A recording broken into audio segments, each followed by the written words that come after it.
E aí, trabalhadores, beleza? Bem-vindos para mais um vídeo. Hoje é a análise da Fleury FLRY3, quarto TRI de 2020 e ano de 2020.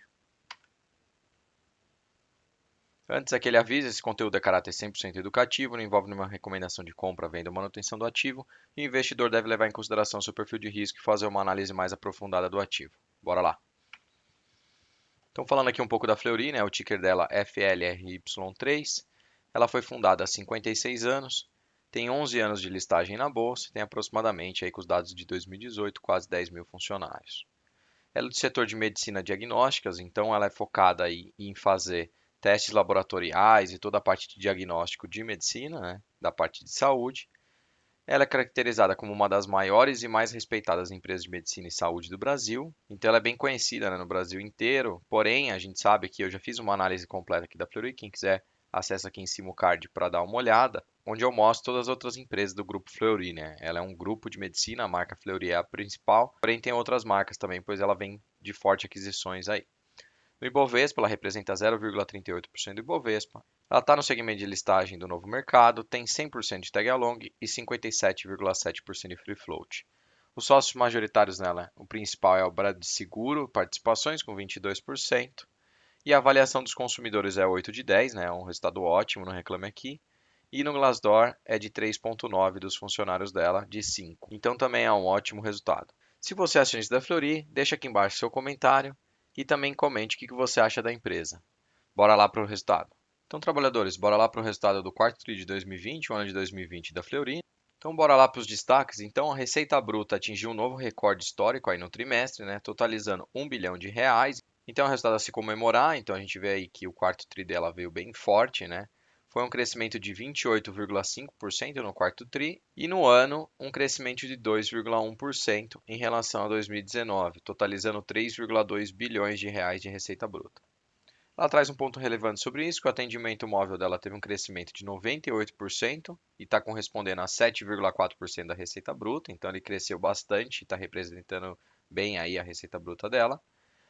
Foram realizados no quarto tri de 2020 mais de 750 mil exames aí relacionados à pandemia, mais de 200 mil consultas de telemedicina realizadas até o momento, né, que foi aqui no fechamento aí do ano. E os cuidados integrados que eles colocam, né, que eles fecharam mais 95 contratos celebrados aí no quarto tri de 2020, totalizando 560 contratos no total, por mais de 500 empresas para a retomada das atividades ao longo de 2020. Ela traz aqui o ponto interessante sobre o EBITDA recorrente dela, que teve um crescimento de 58,2% no trimestre, no quarto tri de 2020, e uma margem de 33,3%. E no ano ela fechou com 848 milhões de EBITDA, uma queda aí de 5,7% e com uma margem recorrente aí de 28,5%, uma queda de 2% em relação ao ano de 2019. O lucro líquido dela recorrente veio na casa de 155 milhões, um aumento aí de mais de 177%, e no ano ela fechou com 273 milhões de lucro, porém uma queda de 16% versus o ano de 2019, e uma margem líquida recorrente de 9,2%, uma queda aí de 2% em relação ao ano de 2019.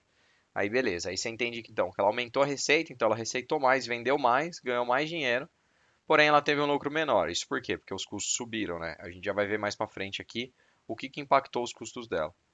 E ela teve a geração de caixa operacional de 272 milhões de caixa, 33% a mais no quarto tri, e no ano fechou em 647 milhões, com uma queda aí de aproximadamente 12%, aí 11,6% em relação ao ano de 2019. E ela também coloca aqui que ela anunciou em fevereiro a distribuição de dividendos referente ao ano de 2020, fechando um total de payout aí de 90% no ano e um dividend yield de 2,7%. Mais para frente eu mostro direitinho para vocês o quanto representa isso. Bora lá. Então, falando rapidinho aqui da receita bruta dela consolidada, né? Ano contra ano, ela cresceu 2,1%, ela saiu de 3,1 bilhões para 3,2 bilhões. E muito puxado, né? A gente vê aqui uma queda das unidades de atendimento dela de ano contra ano. Pouca, né? Uma queda de 0,3%, foi quase andando em linha. Porém, ela teve um crescimento aí do B2B na casa de 15%. Foi o que ajudou esse número a crescer um pouco. Então a gente vê aqui um crescimento dela, né, de outubro para novembro e de novembro para dezembro. Isso muito por conta do quê, né? A gente viu que durante o ano ela foi bem afetada ali, principalmente no segundo trimestre, onde fecharam tudo e ninguém mais estava fazendo exame recorrente, exame necessário. Porém, essa demanda reprimida veio acontecendo agora no quarto tri, por isso que a gente vai ver um quarto tri bem forte, pois ela acabou se mostrando resiliente, então, porque os serviços dela não prestados anteriormente, eles vão ser prestados numa hora. Então ela acaba não perdendo aquela receita dela que ela deveria ter recebido lá no segundo tri, né? E olhando aqui rapidinho a participação da receita bruta dela dos exames relacionados à pandemia, né? 8,2% foi de unidades de atendimento, 24,4% no B2B, e o consolidado então representou 11,1%. E esse foi um fator que impactou bastante os custos dela, né? Por isso que o lucro líquido dela veio menor. Vou mostrar aqui mais para frente. Então, o desempenho das unidades de atendimento dela, separados pelas marcas, no ano contra ano. As unidades de atendimento, então, teve uma queda de 0,3% aqui. Na marca Fleury, ela fechou em menos 3,8%. Nas marcas do Rio de Janeiro, menos 6,8%. A marca A Mais, em São Paulo, teve um aumento aí de 0,8%. E as marcas regionais, né, que são as demais marcas, teve uma queda aqui de 2,7%. E o efeito das aquisições aqui da CPC, de Agmax e da Inlab, né, que são marcas regionais, teve um incremento aqui de 27,3%. Para quem não sabe o que é a Glossas, falando rapidinho, basicamente quando ela acaba não pagando algum serviço que aconteceu aí, o plano de saúde não paga, pois faltou alguma parte ali acordada, não foi cumprida, tá? Então ela saiu de menos 1,4% de 2019 para menos 1,1%. Teve uma queda aí de 0,3%. E olhando a receita líquida dela, então no ano contra ano, 2019 versus 2020, ela cresceu 2,3%, e quando a gente olha o quarto tri de 2019 versus o quarto tri de 2020, ela cresceu aproximadamente 30%. Falando então um pouco de custos e despesas, né, a gente vê aqui que teve um aumento de custos no ano contra ano de 7,1% e no trimestre contra o quarto trimestre de 2019 de 22,7%. E a gente olha aqui que o custo sobre a receita líquida dela teve um aumento também no ano contra ano, porém, quando a gente olha trimestre contra trimestre, ela teve uma queda, né? Então isso é bem interessante aí que os custos em cima da receita líquida dela teve uma queda. A gente vê uma melhora, então, no quarto tri de 2020. As despesas operacionais dela, então, no ano contra ano subiu 1,3%. Então, quando a gente olha o EBITDA dela, ela teve uma queda aqui de 5,7%, boa parte também puxada por não recorrentes, né? Uma queda de não recorrente de 18,1 para 10,6. Então teve uma queda aqui de 5% em relação ao não recorrente. Então, quando a gente olha o lucro líquido dela, ela caiu 16,1% ano contra ano. Porém, quando a gente analisa o quarto tri de 2019 versus o quarto tri de 2020, a gente vê que ela aumentou 177%. Então a gente vê aqui que teve um aumento bem expressivo. E a gente tirando o não recorrente, que aconteceu aqui no quarto tri de 2020, ela aumentaria em torno de 150%.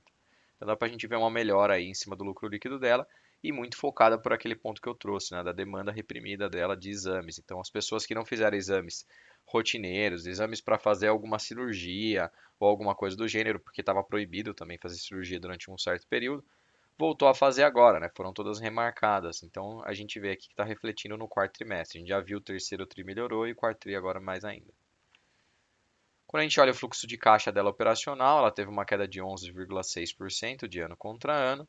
E o capex dela, ela diminuiu aí os investimentos, né? Faz total sentido na pandemia a gente não ver uma empresa não investindo tanto, né, devido às incertezas, porém, ela ainda investiu bastante. Ela saiu da casa de 208 mais ou menos milhões investidos para 188 mais ou menos milhões investidos. Ela fez um investimento ainda expressivo.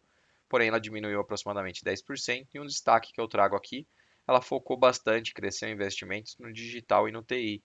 Então, é uma empresa totalmente tecnológica, né, focada nessa parte, o que é positivo ao meu ver, pois para o futuro ela está cada vez mais preparada aí para novos tipos de exames ou maneiras mais rápidas de fazer o exame e dar algum retorno, né? O retorno aqui sobre o capital investido dela, né, ela teve uma queda aí para 32,4%, porém a gente já vê uma retomada desde o segundo tri, que foi o principal trimestre impactado aí devido à pandemia. Ela veio retomando no terceiro tri e no quarto tri melhorou também. Então ela tem uma tendência aí de voltar ao ROIC que ela tinha anteriormente, que era um ROIC bem expressivo. E quando a gente olha o NPS, né, que é a qualidade de atendimento do serviço, ela caiu aí do quarto de 2019 de 77,2 para 70,4. Ainda continua com o NPS, na minha opinião, aí bom, né? O NPS não é ruim, mas muito por conta do quê, né? Toda aquela demanda reprimida de exames, imagina aquela montante de pessoas entrando e consultando exames, todo mundo deixou para fazer os exames que era do segundo tri, praticamente boa parte do terceiro tri no quarto tri. Então o que acontece é o aumento da demanda, eles não estarem tão preparados aí para conseguir suprir da melhor qualidade que eles vinham entregando aqui antes essa demanda, esse atendimento, e aí tem uma queda aqui na percepção do cliente, mas nada que é absurdo, né? Na minha opinião, nada impactante aí quando a gente olha, ela tem tendência assim para voltar com a normalidade com os investimentos que ela fez aí na parte digital e nas unidades dela de atendimento. Então, fechando aqui com os dividendos dela, né? Antes da gente ir para a DRE, em 25 de fevereiro agora ela comunicou ao mercado sobre a distribuição de dividendos, né, no montante total de aproximadamente 157 milhões de reais. Isso dá um total de 49 centavos por ação para quem tiver a ação até o dia 2 de março, né? Quem comprar do dia 3 de março em diante não tem direito a receber esse dividendo. Então, até dia 2 de março, quem comprar tem direito a receber 0,49 por ação. O pagamento dele vai ser no dia 1 de abril de 2021 e ela traz aqui o ponto da distribuição total do ano de 2020, né? Então, totalizou aí 231,3 milhões, o que deu um total de 0,73 centavos por ação, um payout de 90% do lucro de 2020 e um dividend yield ali na casa de 2,7%. É um dividend yield ok. Olhando a taxa Selic de 2%, ela pagou bem aí o dividend yield dela. Então, bora aqui falar um pouco da DRE dela, né? Quando a gente olha aqui, então, para finalizar, a receita líquida dela veio de 2,3% acima do ano de 2019, então quer dizer que ela vendeu mais, né? Ela receitou mais. E quando a gente olha aqui do quarto tri de 2019 ao quarto tri de 2020, teve um aumento de aproximadamente 30%. Então ela teve um incremento bastante forte aqui no quarto tri de 2020. Porém, quando a gente olha os custos de serviços prestados dela, ano contra ano, ela caiu 7,1%, né?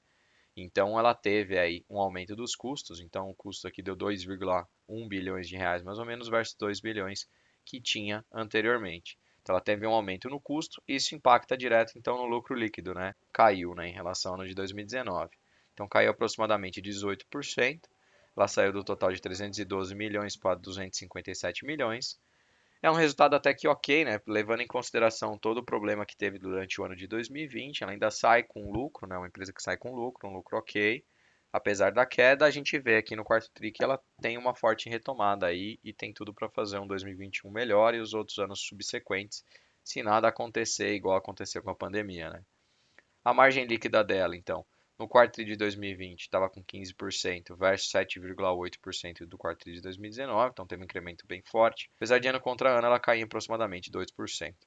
Quando a gente olha o EBITDA dela, então, fechou em 4,9% de queda ano contra ano, porém quarto tri contra quarto tri ela subiu aproximadamente 53%. Bora lá para olhar os dados do Fundamentei ali, para a gente finalizar aqui essa análise. Então, em resumo aqui, fechando com os dados do Fundamentei, né? Em patrimônio líquido, ela andou em linha aí de 2019 para 2020. A receita líquida dela subiu um pouquinho ali, também andou em linha. O EBITDA dela praticamente também andou em linha, de 881 milhões para 837. O lucro líquido dela teve uma queda de 312 para 257. A gente sabe que ela foi bem impactada aí pela pandemia, né? Quando a gente olha lá o segundo tri dela, a gente viu que não teve quase nada aí de receita, vamos dizer assim, pois muitas pessoas deixaram de sair de casa, né, para fazer exames comuns. Porém, a gente viu a resiliência dela aí durante essa pandemia, pois quem deixou de fazer os exames não quer dizer que ele não vai repetir, né? Não vai fazer. Diferente de alguma empresa que algum serviço específico, alguma compra ali que seria da época e depois não vai comprar de novo. Então, quem não fez os exames lá, a gente viu um forte crescimento aí no quarto tri, que era demanda reprimida, né? Então isso ajudou aí, não vinham os números piores. Então, na minha opinião, veio até aqui ok os resultados da Fleury. Perante a situação veio um resultado bom, mas um resultado ok. E ela tem tendência aí de retomada logo após passar tudo isso. A margem líquida dela teve uma queda aí de 11% para 9%, muito focada aí pelos aumentos dos custos, né? Ela começou a fazer bastante teste de Covid e não era uma especialidade dela, e os custos são mais elevados do que os custos dos exames que ela já está acostumada a fazer. Então isso afeta diretamente a margem líquida dela. O ROI dela caiu de 18% para 15%. Ela teve um aumento de caixa aqui bem relevante, isso é bem interessante, pois na pandemia, né, o foco das empresas é ter caixa para poder passar por ela. Então, foi uma excelente movimentação, então ela aumentou em 200 milhões o caixa, fechando com 1 bilhão de caixa. A dívida dela teve um aumento aí em torno de 400 milhões, mas nada preocupante. Quando a gente vê a dívida por EBITDA está na casa de 1, está super controlada a dívida, não é problema nenhum. Olhando então o payout, né, ela distribuiu 89% do payout dela, então ela vem distribuindo aí fortes dividendos, considerando em cima do seu payout.